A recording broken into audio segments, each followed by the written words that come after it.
I'm Audie Murphy, the sister of Audie L. Murphy, who was the most decorated American soldier in World War II. In 1971, Audie Murphy died in a plane crash. But the real mystery isn't how he died, it's what he went through while he was alive. For 26 years, Audie kept many things hidden from everyone, even those closest to him.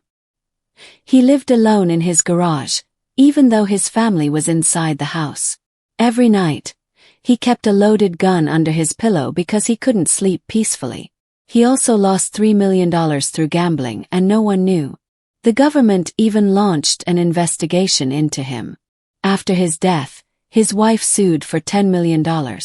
Audie Murphy was known for being brave in war. He killed 241 enemy soldiers and earned many medals, but he was still afraid to sleep in his own bed. That's the true mystery. Why someone so strong on the outside was so broken on the inside. Audie was born on June 20, 1925, in Kingston, Texas. He came from a very poor family and was the seventh of 12 children. His father was not reliable and would often disappear for long periods. When Audie was only 12 years old, his father left for good.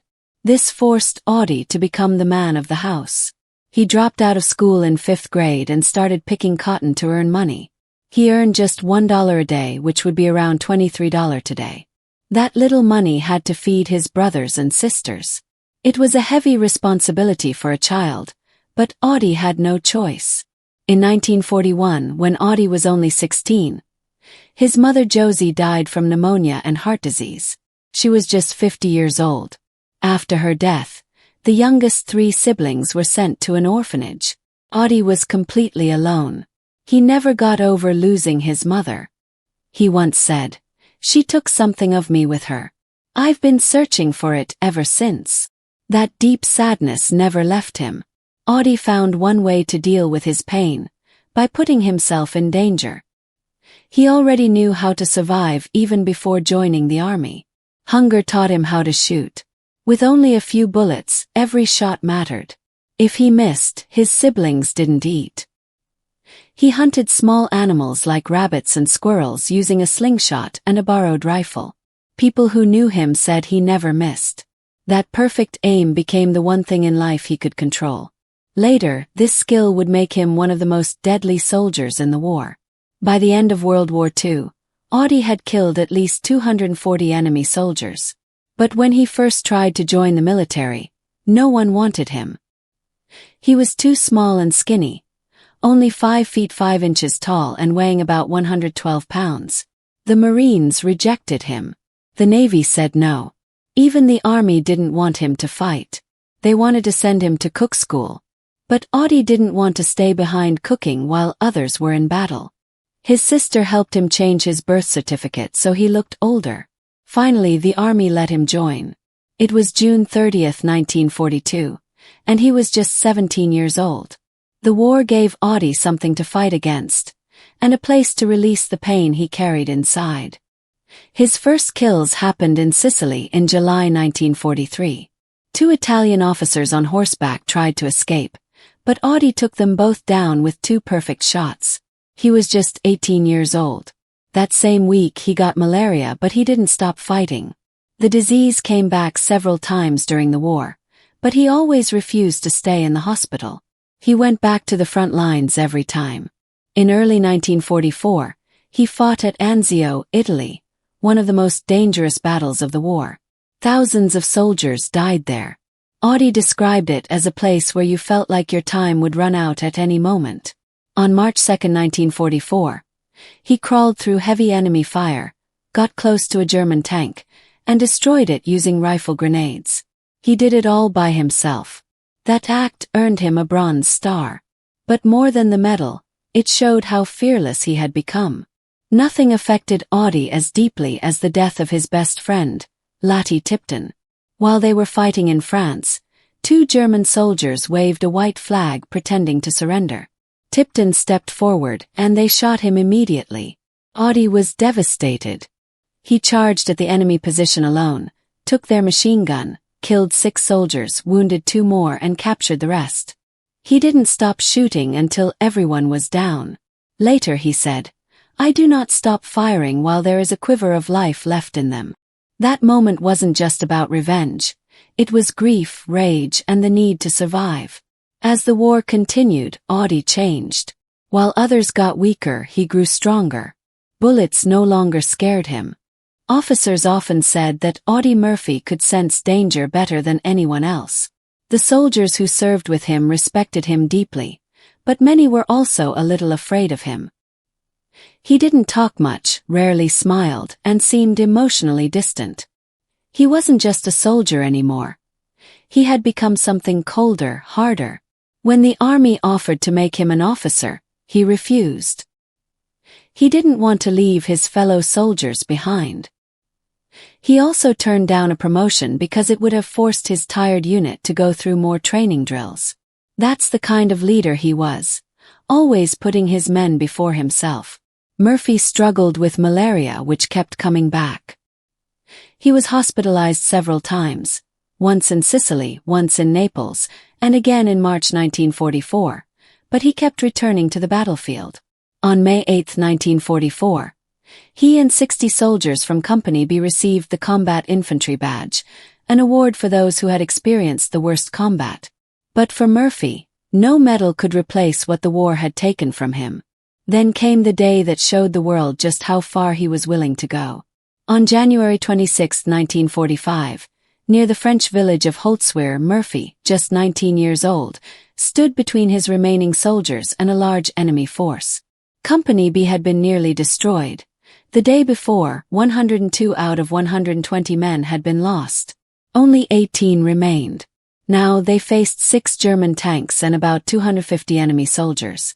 The frozen ground made it impossible to dig trenches, so there was nowhere to hide. There was no backup coming and the odds were hopeless. But Murphy refused to run. Then a German shell hit an M10 tank destroyer beside him. It burst into flames, and the crew abandoned it. Fire was spreading fast. Any normal person would have fled, but Murphy jumped on top of the burning vehicle. Standing above the flames, he grabbed the mounted .50 caliber machine gun and began firing. German soldiers attacked from 3 sides, bullets flying everywhere. His leg was hit by shrapnel, but he kept shooting. He held a field radio in one hand, calling in artillery strikes, while firing the gun with the other. For an hour, 60 straight minutes, he fought alone. He directed artillery fire, shot down enemy soldiers, and didn't stop even when they got within 10 yards. One of his men, Private Anthony Abramsky, watched in awe and said he thought the tank would blow up with Murphy on it, but it never did. When the smoke finally cleared, Murphy had killed or wounded about 50 German soldiers and stopped an entire enemy attack by himself. The tanks had to retreat because their infantry support was gone. His men were shocked. They thought he had been killed. But instead he climbed down, wounded and bleeding, and joined them, not from behind, but at the front, ready to fight again. Abramsky later said it was the bravest thing he had ever seen. By the time Audie Murphy turned 21, he had earned 33 U.S. military medals. That's not over a full career, just during World War II.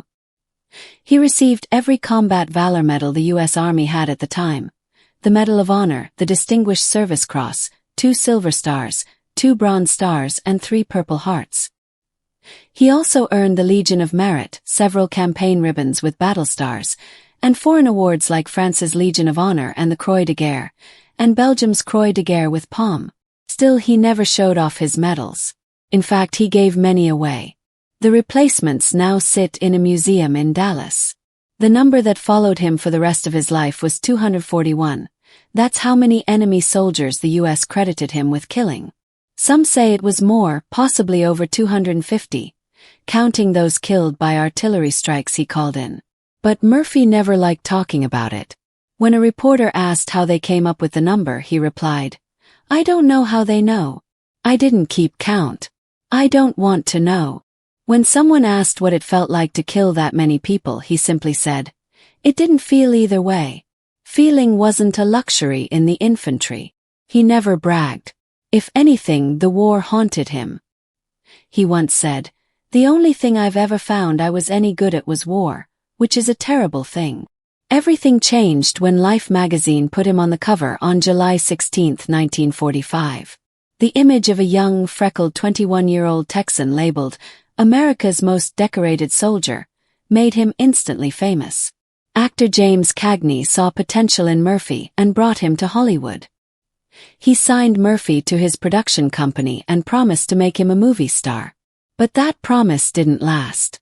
The Cagney brothers never gave him a single role, and by 1947 their deal ended. Murphy was left alone in Hollywood, living at an athletic club, unsure of where he belonged. He once said Hollywood felt fake and plastic, nothing like the real world of war.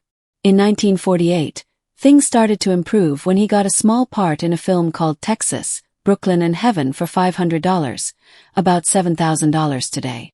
It wasn't a major role, but it was a start. Over the next 20 years, Murphy acted in more than 40 films and even one television series. But behind the scenes, he was deeply unhappy. He didn't believe he had any real acting talent. Just before he died, he told a reporter, "I had one hang-up as an actor. I had no talent." He said it plainly. "I told directors, you know I've made the same movie 20 times. It was easy, but it wasn't any good." Audie Murphy never chased fame. He was just trying to survive. Then came To Hell and Back, the film that would define him. Released in 1955, it was based on his autobiography. But Murphy didn't want to play himself. He was afraid people would think he was just trying to profit off his war record. He even suggested that actor Tony Curtis take the lead role. But no one else could do it justice. In the end, Murphy agreed to star in it. The process was painful for him. In other films like westerns, he followed orders. But with To Hell and Back, he became obsessed with the details. He told the crew how to paint the craters to make them look freshly blasted. He checked every uniform. He worked with a special effects team to make sure the explosions looked real, because he had seen them with his own eyes. Still, he hated how Hollywood cleaned everything up.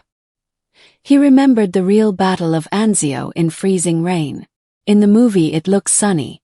The Battle of the Colmar Pocket had been fought in deep snow and mud, but in the film it looked too neat, too clean. That fake version of reality disturbed him. Even so, the public loved the film. To Hell and Back became Universal Studios' highest-grossing movie ever at the time. It held that record until Jaws came out in 1975. There was no love story or glamour, just one man's war. Audie Murphy's life was a paradox, a story of unimaginable bravery and devastating personal pain. He was America's most decorated combat soldier of World War II, a man who stared death in the face again and again and never flinched. Yet in peacetime, his battles only intensified. He didn't just survive the war, he embodied it. And when it was over, he carried it inside him. The public saw the hero, the movie star, the humble Texan. But behind the medals and movie posters was a man suffering in silence. Haunted, addicted, sleep-deprived, emotionally fractured. He turned to gambling, pills, and isolation. Not for pleasure, but maybe just to feel something other than terror or numbness. His legacy is often told as legend.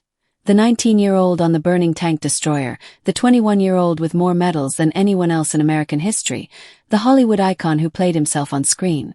But the deeper truth is more human and more tragic. Murphy's heroism didn't end on the battlefield. It continued in the quiet, daily struggle to keep going despite being broken in ways few could understand. He loved his sons but couldn't be close. He had a voice for poetry and music, but was often unheard. He was admired by millions, but rarely felt seen. In the end, his real war never ended. Audie Murphy died in a plane crash on May 28, 1971, at age 45. He was buried with full military honors at Arlington National Cemetery. His grave is one of the most visited, not because of the movies or the medals, but because his story reflects something raw and real about sacrifice. He once said, "The true meaning of America, you find it on the battlefields and the back roads, not in the headlines." In many ways, his life was both. Murphy's courage wasn't just about facing bullets. It was about enduring what came after. That's what makes him more than a hero. Makes him human. Audie Murphy's final years were not the triumphant closing chapter that a hero of his stature deserved. They were a slow unraveling, not from a single fatal blow, but from the cumulative weight of trauma, rejection, bad luck, and broken systems. He had risked everything in war, and when the cameras stopped rolling, he risked everything again, this time in the business world, in love, and in his personal fight for dignity. He lost millions, both to gambling and to opportunists who saw a desperate man with a famous name. Hollywood turned its back on him. The government that had decorated him relentlessly hounded him for money. And the public, for the most part, moved on. But Murphy never stopped trying. Even when he was broke, exiled to a garage, popping pills to sleep, or standing on the edge of emotional collapse, he kept pushing forward. He kept writing music. He kept speaking out for veterans. He kept being a father in the only ways he could. His struggle wasn't just about survival. It was about retaining some piece of himself when everything else was slipping away. His death, like much of his life, was marked by chaos, confusion, and loss. It could have been avoided. Poor judgment, unqualified piloting, bad weather, and a system that failed to raise red flags all contributed. But there was no grand conspiracy. Just negligence and a devastating mistake. Still, Murphy's story didn't end on that mountain. His legacy lived on, not just in medals and movies, but in the quiet power of his resilience. His modest white gravestone at Arlington, unadorned and equal among thousands, is a fitting tribute, not to the Hollywood version of a war hero, but to the man himself, the one who fought not just enemies abroad, but demons at home. He once said, "I have seen war as it actually is, and I do not like it. I have seen bodies piled on bodies. I have seen the dead in places where they fell." That honesty, that pain, and that courage, not just in war but in living after it, is what makes his story unforgettable. Murphy died young. But his life tells a larger truth about the cost of glory, the silence of suffering, and what it means to carry burdens that medals cannot measure.